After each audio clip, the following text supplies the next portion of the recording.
Hey guys, what's going on? It's iHi, and I'm here to bring you another consumer product review.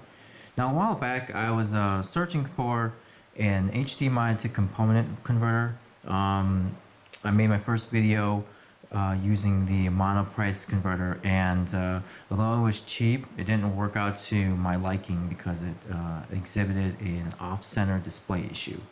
Now, I went online, did a little more research, and I actually found this product. This is from ViewHD, and it's actually a two HDMI inputs to component and or slash VGA output switch converter. Now, this product actually ran me a little bit more than the monoprice converter, but uh, just two things. One, it's got more features than the monoprice, so I'll go over that later.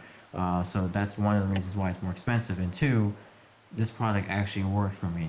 It didn't display any of the off-center issue as the monoprice did. So for my intention, I believe the price was worth it. Um, Currently, the price on Amazon is about $80, maybe a couple dollars shy of 80, but um, it is eligible for the free Super Saver shipping, so you can get it for free if you're not looking to get it in a hurry. So, just spend your $80 and you'll be all set. So, let me start off with the packaging. All right, this is the box it comes in. Unlike the monoprice box it came with, the cardboard is just a standard cardboard. It's not reinforced or anything of that sort. So, I'll open this up for you. It's got flaps. And this is what it comes in. It comes in a nice anti-static bag. I'll just push this aside here. It comes with a couple of things here, or I would say a couple, maybe a few things. One, the converter itself, instruction manual. This thing is actually an audio converter. Now, the monoprice converter actually only allowed to convert using the component's audio, but this converter itself actually has the option to record via optical cable. So that's another really big perk of mine because I've been using optical all this time. My PVR uses optical, so why not? I'll use optical with optical, and it saves me from having another wire, dual wire with the component, and of course the power supply. The power supply itself, again, doesn't have a label to it, so you can't distinguish this from any other device that may use a similar power supply. So you're going to want to put a label to it so that way you don't get it mixed up and accidentally use the wrong charger for something else. Alright, so before I even get to the converter, just want to again emphasize, read the instruction manual, because the instruction manual includes a lot of important things about this converter that you may want to pay attention to so that you'll get the best out of this converter versus just opening up the box and trying it and find out that it doesn't work for you, or maybe it's not working right. But again, this instruction manual will help you. It explains everything about the converter, what ports to use with what, and you'll be fine. Once you read it and understand it, you'll be fine. Okay, now for the glory, the converter. Now I'll just look up in the front here, and you see there's a whole bunch of switches and options here. So first of all, again, this is a two input converter. Now, can you use both at the same time? No, you can only use one input at a time, but it allows you to hook up two devices. So in case you want to put your Xbox and your PlayStation, you can always switch between the two, so that way you don't have to constantly unplug wires between for example, one input converter. It has the option to even use VGA. I'll show you in the back here real quick. Got a VGA out, so that way you can display to a monitor if you want to. For the inputs, you can see first input. Now, I read in the instruction manual that they recommend using the first input for 1080i for mostly component displays, and then use the input 2 for monitor computer monitors, like if you're using VGA. But both inputs support 1080p, so don't get misled by the 1080i and 1080p labeled here. They do support 1080p all the way. And you see there's a 2-channel and a 5-channel LED. I'm sorry, 2-channel and 5.1 channel for audio. Now, again, I'll switch it to the back. It'll be easier to grab it this way.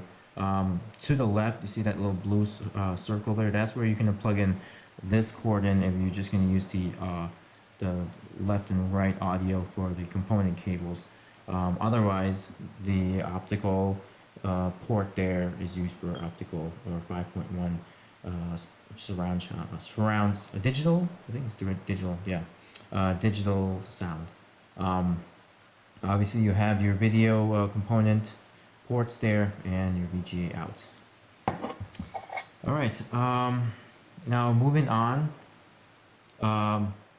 Just want to pay attention to the back here. Now, originally, this box doesn't come with any rubber feet, so I went out and bought some for myself here. And these are actually felt tip, but you know, I put this on top of my desk here, and if you know it tends to slide, it's not going to scratch the bottom of this. So, you know, spend yourself $1 or $2 and buy a whole bunch of these for any and all your devices. It's a good investment.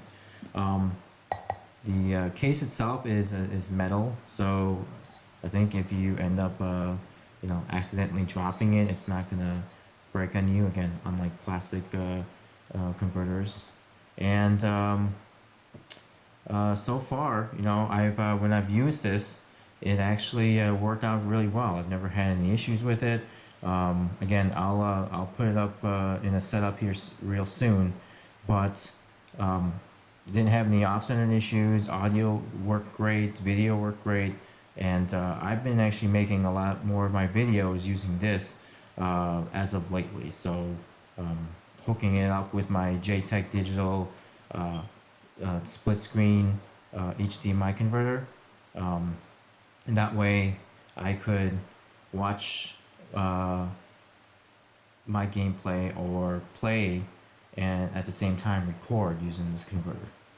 Alright guys, well, I'm gonna be right back. I'm gonna head down and grab all of my stuff, bring it back here and set it up with my PlayStation and my computer. Alright, take care guys, I'll see you soon. Alright guys, I'm back, and I already have everything set up for you and ready to rock. So we got my converter on top, got the PVR on the bottom, PlayStation, and my computer to display the output. Now, just want to make a note here that the ViewHD, again, the ports are able to allow you to use 1080p on both ports. However, the PVR itself allows you to only use up to 1080i for recording purposes. So I can't use 1080p for this demonstration, unless if I had a monitor hooked up on, you know, to one of the other ports for output. But I don't want to do that because I'm kind of lazy at the moment. And also for my purposes, I'm going to use 720p for recording my gameplay because it's a lot better than 1080i at this moment due to the progressive versus interlace. And it's just a lot smaller in file size to work with when you're uploading on YouTube. Okay, so let's go ahead and I'm going to turn around here. You got your video component cable connections there. You got my optical going from the converter all the way through the PVR, and then the video goes there. PVR USB cable going to my computer. So I'm going to be using Modern Warfare 3 again, primarily because it's got an options menu where you can adjust your HUD margins. So if we take a look here, I'll just bring my camera in a little closer. You can see that the ViewHD converter exhibits a slight, it's not perfect center, but compared to the monoprice, I mean that little sliver there, you can barely see it. But over here, you can definitely tell that the top part of the arrow has been slightly cut off.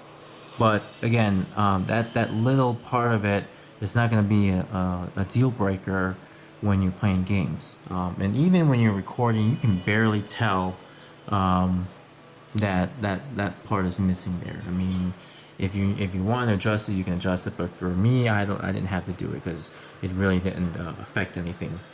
Even if we go down to the vertical, you can see the bottoms is just fine. However, the top has that part missing. So it seems to be the top and the left have the slight cutoffs there, and that little shift over to the left. So I know it's not perfect, but again, for my purposes, it's a lot better than what the mono price was experiencing at the time.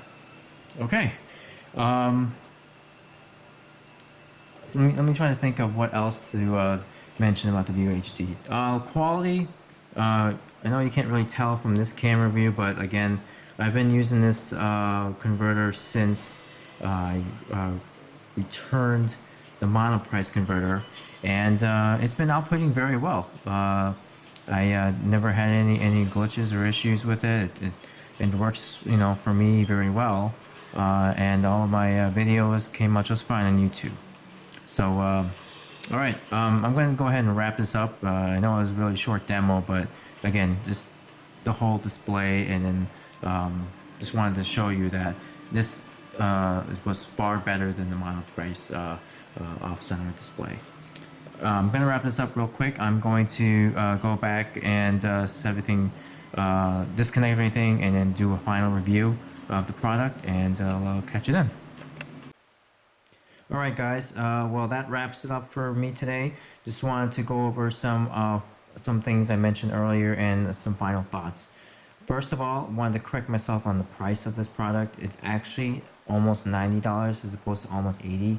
I went online during the break and found that I actually paid almost 90 bucks. So where I got the 80 bucks from, I'm not sure, but it's actually almost 90. Great product, it worked well for me. Reason why expensive, because it has a lot more features than the mono price converter did. You can output to not only component but VGA as well, which I haven't tried. You have two inputs. Again, you cannot use simultaneously, but you can switch between the two, so that way you don't have to constantly unplug and replug things in. Got the dual audio options. You have one for stereo, the other one for optical. Please read the instruction manual, very important. Metal casing, again, drop, may still work. Don't worry about damaging it too much because it seems to be pretty sturdy. It has no rubber feet, but get yourself some felt pad or rubber feet to protect the product underside. And it does exhibit a small off-center display issue compared to the mono price. It's almost negligible. I mean, I use it, it's perfect, it's great. I don't even notice that little slight sliver. I just saw it using the Modern Warfare 3 adjustments, margins, and which was a perfect test.